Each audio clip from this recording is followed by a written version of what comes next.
जब यूनिवर्स की बात आती है तो इसकी उत्पत्ति को लेकर हमारे मन में ये सवाल जरूर रहता है कि आखिर यूनिवर्स का निर्माण हुआ कैसे था। इन सब सवालों का जवाब हमें बिग बैंग सिद्धांत यानी कि बिग बैंग थ्योरी से मिलता है।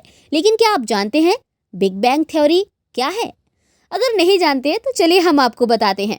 बिग बैंग थ्योरी हमें ब्रह्मांड के विस्तार के बारे में जानने में मदद करता है।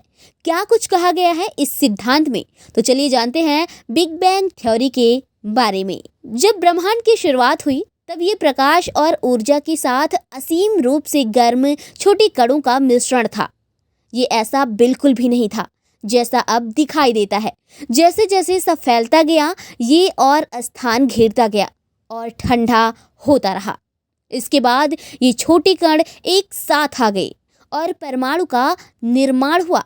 फिर ये परमाणु आपस में जुड़ गए। बहुत समय बाद इन परमाणुओं ने मिलकर तारे और आकाश गंगाओं का निर्माण किया।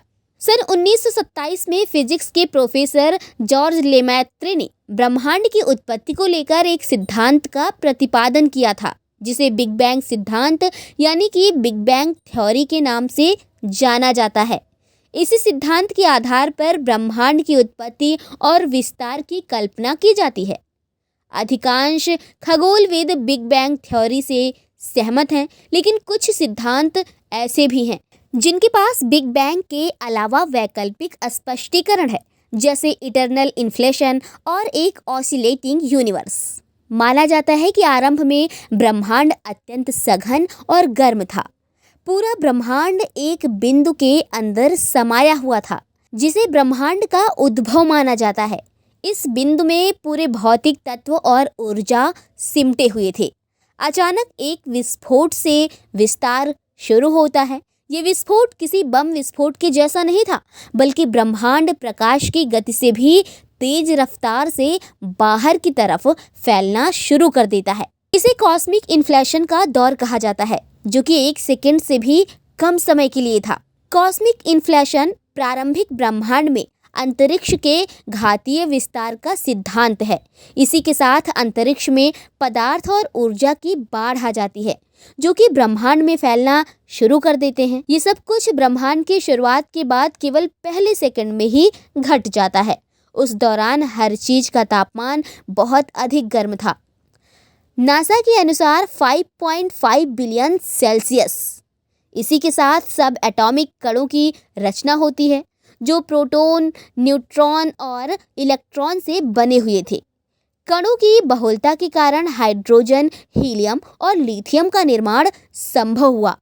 इन्हीं कणों के संगठित होने के कारण तारों और ग्रहों का निर्माण संभव हुआ।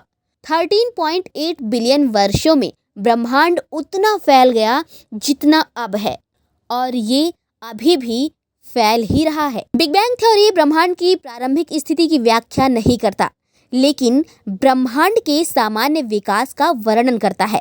मौजूदा तकनीक इतनी विकसित नहीं है कि खगोलविद सचमुच ब्रह्मांड के जन्म के समय में झांक सके, लेकिन जितनी भी जानकारी बिग बैंग यानी कि ब्रह्मांड की उत्पत्ति के बारे में मौजूद है, वो मैथमेटिकल फॉर्मूलाज और मॉडल्स से प्राप्त हुई है। हालांकि खगोलविद विस्तार की प्रतिध्वनि इको को एक घटना जिसे कॉस्मिक माइक्रोवेव बैकग्राउंड के नाम से जाना जाता है। बिग बैंग मॉडल 2 मान्यताओं पर आधारित है।